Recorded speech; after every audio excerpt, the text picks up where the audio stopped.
Hi, guys. It gives me a countdown, and yet I'm always surprised when it starts. Anyway, can you tell I'm blonder now? I got like zebra stripes now. Anyway, I love it. How are you guys? This is Alexandra Danieli coming to you from my Facebook page. Also, will post this again on Instagram as I do. How are you doing? Are you joining me today from work? Are you joining me from home? Let me know in the comments. And also, if this is one of your first lives with me or your first one, you can select down below that you get notified when I go live so that you don't have to miss any of the content that I put out, such as this one today, which I found very important. Hello there, someone just came on, so you can say hi to me and don't let me feel so alone. So, have you heard of self-sabotage? Have you ever done that? I've never done that. Just kidding.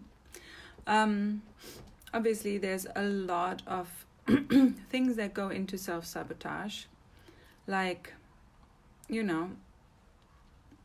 like especially emotional stuff and patterns and worthiness things. But today I want to talk about the importance of words, and your words that you speak, and how important it is for you to keep those words that you speak and those little promises that you make, just even for yourself.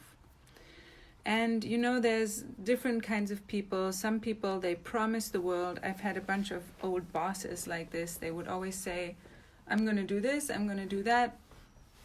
And then they never did it, or it would be lucky if they did it. Sometimes they would, sometimes they wouldn't. That's ultimately why I ended up doing my own business, because I just want to know what I can rely on. And I find it very important in a leader that they keep their word and that they, are reliable, because that is part of the definition for me for a leader. But anyway, so there are those people that promise you the world. I'm sure you've had someone in your life like that. They promise you the world. They promise that this is going to happen, that's going to happen. It could be very simple little things, like if your husband is telling you he'll take out the trash and he never does it. Or big things too, like big shifts, like that could be anything. But the problem is they're not keeping it. It's not even like bad for everyone in their lives, but it's like the worst thing for themselves. And then there are the kind of people that never say anything. They'll just I'll just not say anything, so you can't expect anything from me, and then anything I do will be over-delivering, because I'm not promising you anything. So those are the two main, and there's everything in between, but those are the two extremes, right? The people who promise you everything and the people who promise you nothing. And ideally, you want to have a person who promises only what they can promise. They really know they can keep. Little things and big things, and that they actually do it.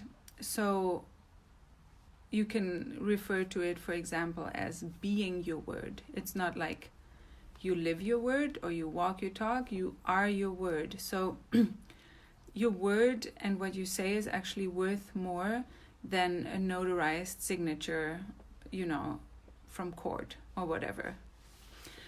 In Germany, a notary public has a much bigger value than here, so that's why the notary came in.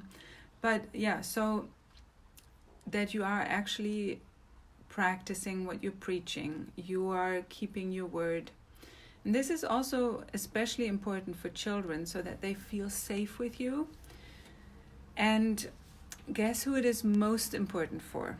It's most important for yourself, especially if you've ever self-sabotaged yourself.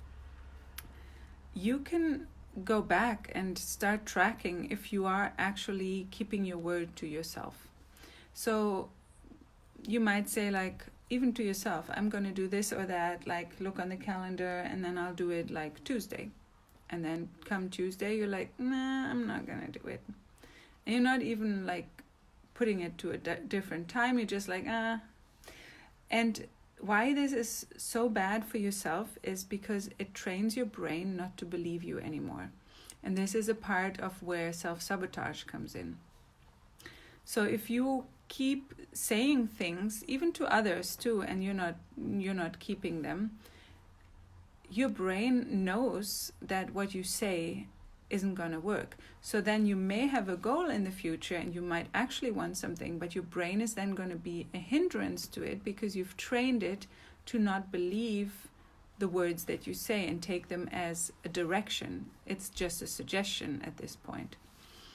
So when you're not doing what you're saying that you'll do, you're actually harming yourself by training your brain in a way to not believe you. And this will just make for a lot more self-sabotage in your life. This will lead to you having a much harder time getting to your goals and making your dreams and wishes come true. And it will also just generally make you be known as the flaky one. And it'll also have you be known amongst your children as the parent that promises things but doesn't keep them. So I don't want you to go and don't say anything that you'll do or not ever promise anything again, but I want you to really, really understand and choose your words really carefully, that when you promise something, either to yourself or to someone in your life, that you take that as a promise to yourself and that you take that as a law. Like, that has to happen. Depending on where you're from, you might find that legal rules are more or less interesting, but make it your own law, Make it your own rule that whatever you say you'll do, even if it's hard and inconvenient. But that will train your brain to obey you more. Like, when you say, it'll actually help you. And the biggest obstacle you're actually dealing with here is your subconscious, because you are always training your subconscious, and your subconscious can be a helper for you if you train it right, and it can make your things happen a lot faster and a lot easier. So you don't always have to feel like you're fighting against windmills, as we say in German. This was English, but translated, we say it in German.